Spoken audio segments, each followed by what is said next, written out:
ನೀವು ನೋಡ್ತಿರೋ common info with Kushal YouTube ಚಾನಲ್ನ ಇವತ್ತಿನ ವಿಷಯ ಏನಪ್ಪ ಅಂತ ಅಂದರೆ ಬೆಂಗಳೂರಲ್ಲಿ ಇವಾಗ ಕಸ ಹಾಕೋಕ್ಕೂ ನೀವು ಟ್ಯಾಕ್ಸ್ನ ಕೊಡಬೇಕಾಗುತ್ತೆ. ಸೊ ಆ ಟ್ಯಾಕ್ಸು ಯಾವ್ಯಾವ ರೀತಿ ಏನೇನಕ್ಕೆ ಅಪ್ಲೈ ಆಗುತ್ತೆ, ಯಾವ್ಯಾವ ರೇಂಜಲ್ಲಿದೆ ಅಂತ ಅಂದ್ಬಿಟ್ಟು ನೋಡ್ಕೊಂಬರೋಣ. ಒಂದೊಂದಾಗಿ ಹೇಳ್ತಾ ಹೋಗ್ತೀನಿ, ಬನ್ನಿ.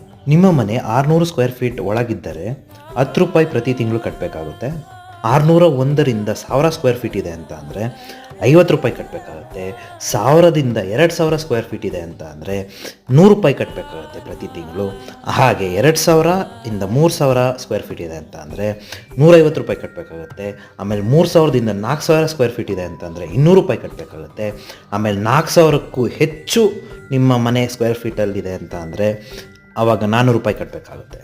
ಕೊನೆಗೆ ಬಂದ್ಬಿಟ್ಟು ಕಮರ್ಷಿಯಲ್ ಬಿಲ್ಡಿಂಗ್ಗಳಿಗೆ ಮಾತ್ರ. ಈ ಟ್ಯಾಕ್ಸ್ ವಿಚಾರದ ಬಗ್ಗೆ ನಿಮ್ಮ ಅನಿಸಿಕೆ, ಅಭಿಪ್ರಾಯ ಕಮೆಂಟ್ ಮೂಲಕ ತಿಳಿಸಿ. ಈ ಟ್ಯಾಕ್ಸ್ ಕೊಟ್ಟೋದು ಏಪ್ರಿಲ್ 1 ಜಾರಿಯಲ್ಲಿರುತ್ತೆ.